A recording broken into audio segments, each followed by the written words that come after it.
आपल्या सर्वांना माहीत आहे की महाराष्ट्राच्या राजकारणात यशवंतराव चव्हाणांपासून राजकीय सभ्यतेची जी नीती आहे ती उदयास आली आणि त्याचबरोबर महाराष्ट्रातील लोकप्रतिनिधी सुद्धा आपण जर पाहिले तर महाराष्ट्राच्या लोकप्रतिनिधी सुद्धा राजकीय प्रगल्भतेचा फार मोठा इतिहास आहे। त्याचे अनेक उदाहरण त्यांनी इथे देता येईल। आपल्याला माहीत आहे की महाराष्ट्राचे मुख्यमंत्री वसंतरावजी नाईक होते 11 वर्ष। ज्या यवतमाळ जिल्ह्यातून ते यायचे त्या जिल्ह्यामध्ये त्यांचे अतिशय कट्टर विरोधक जामवंतराव झुटे तिथे होते, आमदार होते आणि आक्रमक वृत्ती त्यांची होती। अशा आक्रमक वृत्तीच्या जामवंतराव झुटेंनी वारंवार त्यावेळेस वसंतराव नाईक मुख्यमंत्र्यांवर टीका केली, पण 11 वर्ष वसंतराव नाईक मुख्यमंत्री होते, त्यांनी कधीसुद्धा बदल्याची भावना त्यांना तिथे त्यांच्या मनात आली नाही। आणि म्हणूनच जेव्हा वसंतराव नाईक साहेबांचा मृत्यू झाला त्यावेळेस जामवंतराव झुटे ज्या पद्धतीनं त्या ठिकाणी त्यांच्या डोळ्यामध्ये असे होते आणि ज्या पद्धतीनं ढसाढसा रडत होते अशा पद्धतीचं राजकारण आपण त्यावेळेस आपण महाराष्ट्रामध्ये पाहिलेलं आहे। अनेकदा आपण पाहतो इकडे बाळासाहेब ठाकरे साहेब होते, शरद पवार साहेब आहेत।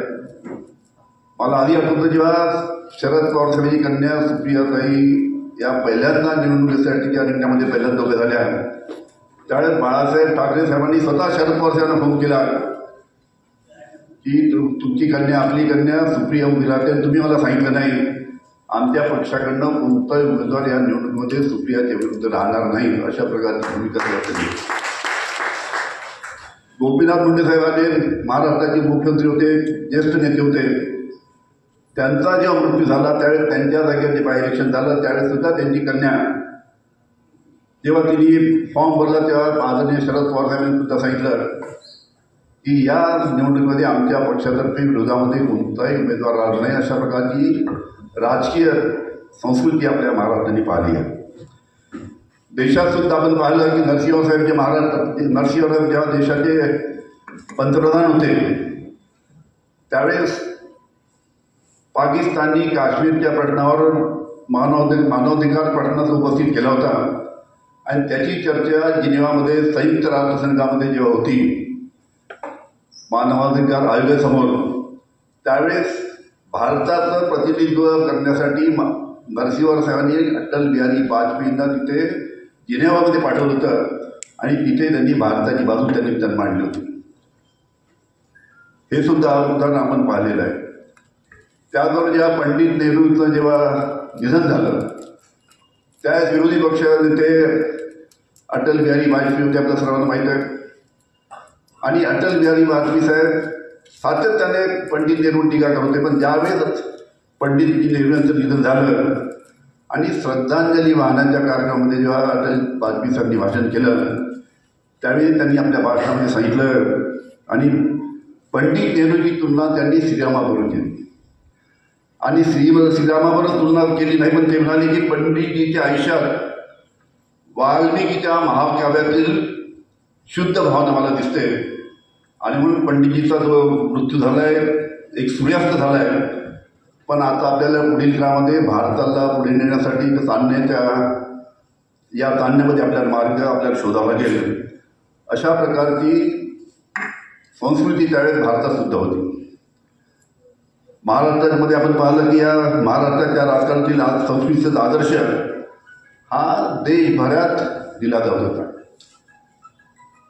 पण आता आपण हा प्रवास इतक्या खालच्या स्तरावर आला की केंद्रीय यंत्रणेचा वापर, ईडी सीबीआयचा वापर आपल्या विरोधकांना कशा पद्धतीने नेस्तनाबूत करता येईल अशा पद्धतीची नवीन संस्कृती त्यांना आता जन्माला आली आहे आणि त्याचे अनेक उदाहरण आपण देशामध्ये त्यानिमित्तानं पाहतो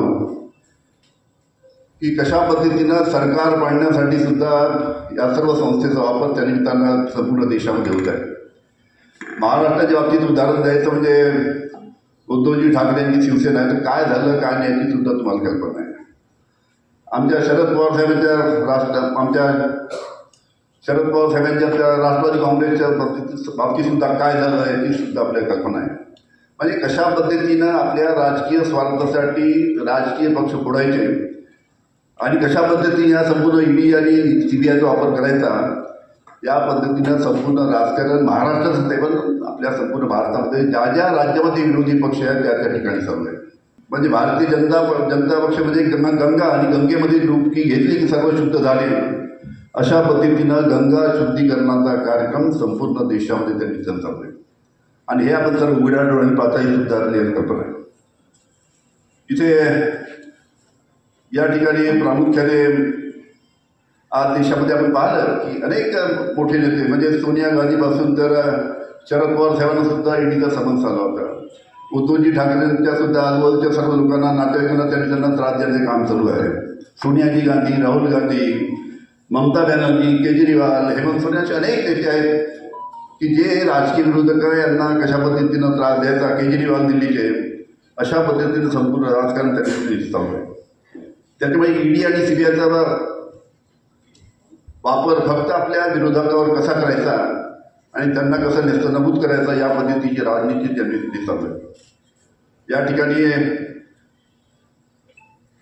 श्वेता संजीव भट ताईंनी आपल्या भाषणामध्ये ज्या पद्धतीच्या वेदना त्यांनी इथं व्यक्त केल्या त्यांच्या वेदना आमच्या सर्व लोकांपेक्षा फार तीव्र अशा वेदना आहे. आमच्या तर फार कमी आहे. आमचा तर फार कमी छळ झालो.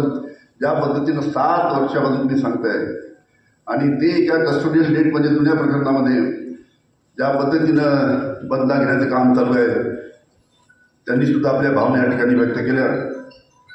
इथे संजय राऊत साहेब आहे, नवाब मलिक आहे, आपल्या महान उदाहरण द्यायचं तर संजय राऊत इथे साहेब आहेत आणि त्यांना सुद्धा कशा पद्धतीनं खोट्या केसमध्ये बसून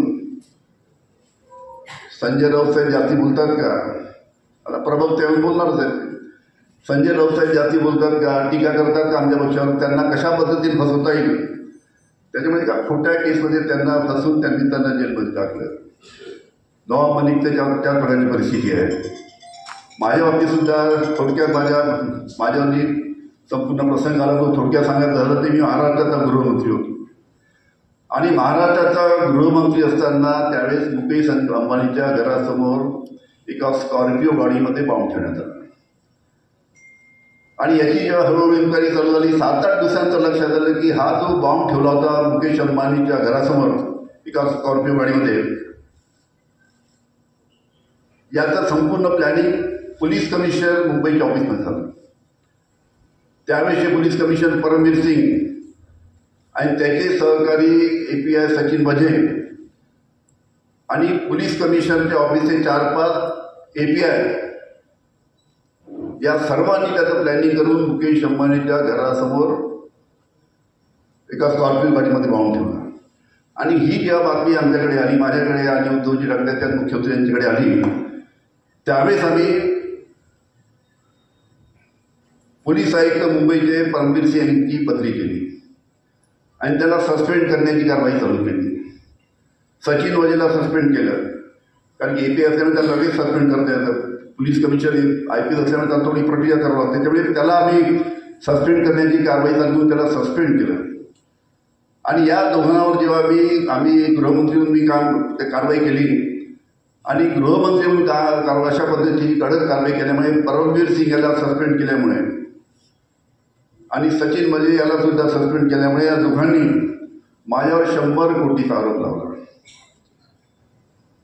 100 कोटीचा माझ्यावर आरोप लावल्यानंतर तिथे नंतर राजकारणातल्या अनेक लोकांनी हस्तक्षेप त्याच्यामध्ये केला. जे कोणते आम्ही विरोधक होते त्याचं कोणाचं नाव घेणार नाही, पुस्तकामध्ये माझ्या सविस्तर लिहिलेलं आहे. जे कोणी विरोधक होते त्यांनी तिथे हस्तक्षेप केला, त्यांना सहकार्य केलं आणि अशा पद्धतीने 100 कोटीचा माझ्यावर आरोप केल्यानंतर जेव्हा केस कोर्टात गेली, जस्टिस चांदीवालच्या समोर जेव्हा केस कोर्टात गेली त्यावेळेस मी कोर्टामध्ये मला बोलावल्यानंतर मी सांगितलं की माझ्यावर ज्यांनी आरोप केला त्या परमवीर सिंगला तुम्ही कोर्टात बोलवा. ज्यांनी माझ्यावर आरोप केला त्यांनी तर खुशीने कोर्टात द्यायला पाहिजे. त्याला 6 समन्स पाठवले जस्टिस चांदीवालच्या कोर्टाने, पण 6 समन्स पाठवून सुद्धा परमवीर सिंग जो त्यांनी आरोप केला त्याचा पुरावा द्यायला तिथे आले नाही. आणि जेव्हा त्याचा परमवीर सिंगचा पकड वॉरंट काढला तेव्हा तो देशातून फरार झाला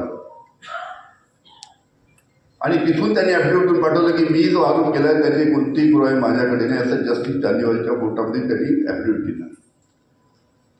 मी आतमध्ये, मी जेलमध्ये, ज्यांनी आरोप केले ते फरार, ज्यांनी आरोप केले ते ॲफिडेव्हिट देत आहेत. त्या सचिन वाजेने सुद्धा कोर्टामध्ये जास्तीत समोर सांगितलं की हे आरोप सर्व खोटे आहे. मला त्या मित्रानं जेलमध्ये टाकण्यात आलं. जेलमध्ये टाकण्यात आल्यानंतर कोर्टामध्ये तसं काहींनी सांगितलं की कोर्टामध्ये मी बेलसाठी अर्ज केला. 8 महिने माझी बेल लागू दिली नाही. आता बेल कशी नाही लागू दिली, कशी नाही लागायची तुम्हाला माहीत आहे कसं काय? 8 महिने माझी कोणती सुनवाई बेलची माझी हायकोर्टामध्ये होत नव्हती. तर तुम्ही सांगितलं त्याच पद्धतीनं आता कशा सुनवाई होत नाही मला कल्पना येते. 8 महिने माझी सुनवाई झाली नाही. शेवटी मी सुप्रीम कोर्टात गेलो. मी गेलो म्हणजे मी आमच्या मुलांनी आणि मुलींनी जाऊन शरद पवार साहेबांना सांगितलं की साहेब 8 महिन्यापासून बेल होत नाही. तेव्हा शरद पवार साहेबांनी कपिल सिब्बलला फोन केला आणि कपिल सिब्बलला शरद पवारांनी सांगितलं मी अनिल देशमुख त्याच्या मुलाला आणि मुलीला तुमच्याकडे घेऊन येत आहे. तेव्हा कपिल सिब्बल सांगितलं साहेब मी येऊ नका, मी तुमच्या घरी येतो. तेव्हा शरद पवार साहेबांनी सांगितलं की माझं काम आहे, मी तुमच्या घरी येणार आणि असं माझ्या सुप्रीम कोर्टामध्ये तिथे अर्ज केला. आणि आमची जी प्ली होती ती त्यावेळेस चंद्रचूड साहेब, तेव्हा सुप्रीम कोर्ट त्यावेळेस ते तुमचे सुप्रीम कोर्टचे प्रमुख पाहिजे होते. चंद्रचूड साहेबांकडे कपिल सिब्बल साहेबांनी सांगितलं की 8 महिने हिअरिंग झालं. हिअरिंग झाल्यानंतर रिस्तर माझी बेल झाली आणि माझी बेल त्यावेळेस निजामुद्दीन जामदार साहेब जे हायकोर्ट जज होते त्यांनी त्याची दिली आणि बेल देत असताना त्यांनी मला मेरिटवर बेल दिली. आणि मेरिटवर बेल देत असताना त्यांनी आपल्या जजमेंटमध्ये लिहिलं की अनिल देशमुखवर जे आरोप झाले त्याचे कोणते पुरावे नाही. अनिल देशमुखवर जे आरोप झाले ते ऐकीव माहिती जे हिअरसेवर झाले अशा पद्धतीने त्यांच्या जजमेंटमध्ये चंद्रचूड साहेबांनी त्यांची केस फेटाळून लावली. त्याच्यामुळे मी 14 महिन्यानंतर जेलच्या बाहेर आलो. आणि या 14 महिन्यामध्ये जेलच्या बाहेर आल्यानंतर ज्या पद्धतीचा त्रास म्हणजे ज्या पद्धतीचा त्रास म्हणजे छळ ज्या पद्धतीचा करण्यात आला तुम्हाला आश्चर्य वाटेल की माझ्यावर ईडी, CBI, इन्कम टॅक्स यांनी 170 धाडी टाकली. माझ्यावर, माझ्या परिवारावर जे काही परिवारात जे नातेवाईक होते, कर्मचारी, आमच्या ऑफिसचे लोक, मित्राचे मित्र, मैत्रिणी अशा 170 धाडी CBI, ईडी आणि इन्कम टॅक्स टाकले. 170 धाडी. सांगायला दुःख होतं की एका धाडीमध्ये जेव्हा माझ्या मुलांकडे जेव्हा धाड पडली तेव्हा माझा मुलगा आणि माझी सून दोघंही बाहेर होते आणि त्याची 6 वर्षाची मुलगीही घरात होती. तिच्या आया घरात होत्या, तिच्या त्या स्वयंपाक करणारी बाई घरात होती. जेव्हा हे अधिकारी माझ्या मुलाच्या घरात गेले तेव्हा ती माझी 6 वर्षाची मुलगी तिथे होती. एक महिला अधिकारी ईडीची यांनी त्या 6 वर्षाच्या माझ्या नातीला कॅडबरी चॉकलेट दिलं. या 6 वर्षाच्या माझ्या मुलीला कॅडबरी चॉकलेट दिलं.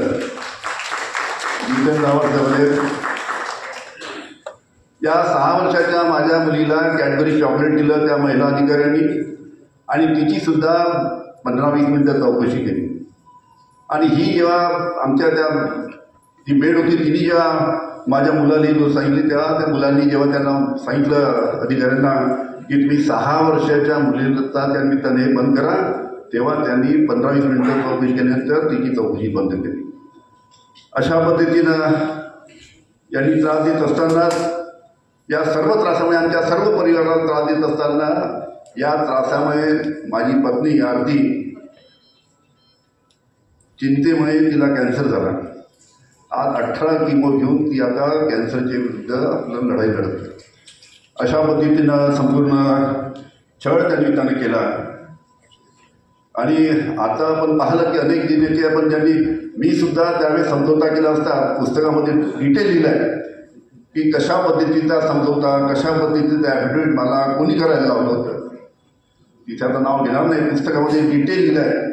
मी जर त्याच्या पद्धतीचा समझोता केला असता हे या सर्व प्रकरणांना मला सामोरं जावं लागलं नसतं. पण त्या पद्धतीनं समझोता न करता इथे पुढे गेलो. शेवटी आमसर रोडमध्ये आम्ही होतो, संजय राऊत आणि मी होतो तिथे. आणि मला आणि यांना कुठे ठेवलं होतं? ऑर्थर रोड जेलमध्ये, ज्या ठिकाणी पाकिस्तानचा आतंकवादी अजमल कसाबसाठी जो सेल बांधण्यात आला होता. अजमल कसाब त्यावेळी पाकिस्तान तातीमध्ये होता, त्याला अरेस्ट झाली होती आणि त्याला ऑर्थर रोडवर ठेवण्यासाठी स्पेशल सेल बांधला होता. आणि स्पेशल सेल असा होता की तो संपूर्ण जे सेल होता त्याला संपूर्ण लोखंडाच्या चाचणी झाकण्यात आलं होतं. कारण की उद्या जर अजमल कसाबला जर पाकिस्तानला मारायचं आहे आणि त्यांनी जर वरतून बॉम्ब हल्ला केला तर त्या बॉम्ब हल्ल्यामध्ये तो मृत्युमुखी नाही पडला, म्हणजे मेला नाही पाहिजे आणि तो सुरक्षित राहिला पाहिजे. म्हणून आमचा सेल संपूर्ण लोखंडाच्या पत्र्यांनी असा झाकलेला होता, कुठेही व्हेंटिलेशन नाही. अशा या अजमल कसाबच्या सेलमध्ये त्यांना मान ठेवण्यात आलं. आमचे संजय राऊत साहेबांची कधी कधी आमची भेट व्हायची, बाहेर पडल्यानंतर भेट व्हायची. त्यामुळे संजय राऊत साहेब होते, त्यांनी चांगल्या पद्धतीने आमची भेट व्हायची, अनेकदा एकत्र मिळून कॉफी प्यायची, अनेक सणासुद्धा. त्यातल्या त्यात मला संजय राऊत साहेबांना कोर्टाने घरचा डबा अलाउ केला होता. हे घरचे जेवण जेवायचे आणि अनिल देशमुखला घरचा डबा नाही. नवाब मलिकला घरचा डबा अलाउ केला होता, पण अनिल देशमुखला घरचा डबा नाही. आम्ही दोनदा कोर्टात गेलो की घरचा डबा द्या. दुसऱ्यांदा जेव्हा कोर्टात गेलो तेव्हा त्याच्यामुळे मला तुरुंगातलं जेव्हा लागत होतं. पण अनेकदा आमचे मित्र लपून छपून पाठवायचे सणासुद्धा. दसरा असला, दिवाळी असली, एखादं ते पोलीसचे शिपाई राहतात त्याला त्याच्या मोडून आपला खिशात घेऊन यायचा पुष्कळदा. जेवायला बसलो नाही तर माझ्यावर तर पाळत होतीच. माझ्या जेवायला बसत नाही तितक्यात कोणतरी जो पाळत ठेवणारा, म्हणजे जे कोणी होते पाळत ठेवणारे, त्यांनी एवढा बंदोबस्त ठेवला होता की अनिल देशमुख काय करतात, संजय राऊत काय करतात, काय खातात, कसे झोपतात, कुठे झोपतात, आमचा तुरुंगात झाला. पण एक गोष्ट महत्त्वाची आहे की संजय राऊत साहेब जेव्हा मी त्यांना भेटायला जायचो, जेव्हा संजय राऊत साहेबांना भेटायला जायचो ती लिहत राहिली काहीतरी. म्हटलं संजयजी काय लिहितात? म्हणे उद्याचा अग्रलेख होता. मथाळ मला सांगायचं, एक दोन वाक्य वाचून दाखवायचे. दुसऱ्या दिवशी पाहिला तर सामनामध्ये अग्रलेख बसायचा तसा.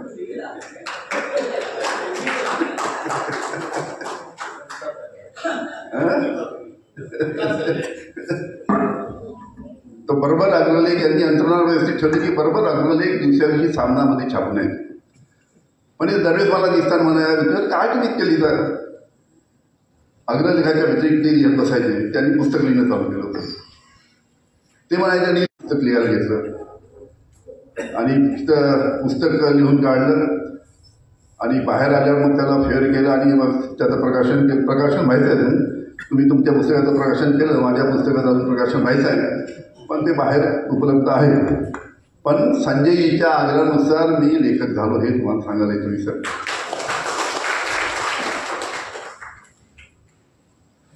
आता संपूर्ण ऑर्थर रोडमध्ये संजयजीचा सहवास त्या निमित्तानं लाभला. पण एकच गोष्ट मला इथे सांगायची आहे की ही केंद्रीय यंत्रणा आहे, ईडी, सीबीआय, याची सुरुवात कशी झाली? 1991 मध्ये युएनओमध्ये एक फायनान्शियल ॲक्शन टास्क फोर्स 1991 मध्ये युएनओने फायनान्शियल ॲक्शन टास्क फोर्स तिथं स्थापन केला.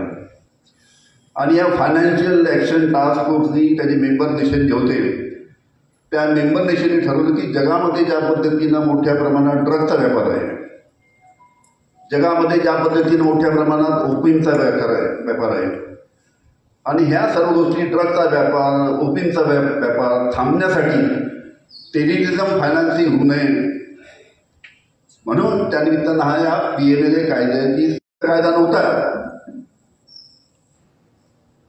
जेव्हा चिदंबरम साहेब फायनान्स मिनिस्टर होते भारताचे त्यावेळेस त्यांनी 2004 मध्ये हा PMLA कायदा म्हणजे ईडीचा कायदा त्यांनी आणला. पण हा काँग्रेसच्या ठीक आहे त्यांची भावना होती ती अतिशय प्रामाणिक भावना होती. कारण की हा कायदा आल्यानंतर कधी काँग्रेसने या आपण सर्व पाहत आहे. त्याच्यामुळे महाराष्ट्रातच नाही पण अनेक राज्यामध्ये या पद्धतीनं अनेकांना भीती दाखवून कशा पद्धतीनं त्यांना सरेंडर करायला यायचं, त्यांना आपल्या पक्षांमध्ये घ्यायचं, हे अशा पद्धतीचं अनेक प्रकार त्या ठिकाणी चालू आहेत. आणि या बाबतीत सातत्याने लोकसभेमध्ये सुद्धा त्या ठिकाणी अशी भावना व्यक्त केली की हा PML कायदा तो याला राक्षसी कायदा म्हणतात, ड्रॅकोनियन लॉ. या बाबतीत काहीतरी विचार व्हावा अशी सुद्धा लोकसभेमध्ये मोठ्या प्रमाणात चर्चा चालू आहे. पण मला वाटत नाही की सरकार त्याच्यामध्ये कोणाला काही हस्तक्षेप करू देतील, कारण की मोठं शस्त्र त्या निमित्तानं या सरकारला त्या मिळाले. त्याच्यामुळे मला सविस्तर या सर्व गोष्टी आपल्यासमोर या कार्यक्रमाच्या निमित्तानं सांगता आल्या. याबद्दल मी परत आपल्या सर्वांचं इथे आभार मानत असताना एक गोष्ट मी या ठिकाणी सांगतो, मी तुम्हाला पण सांगितली नाही.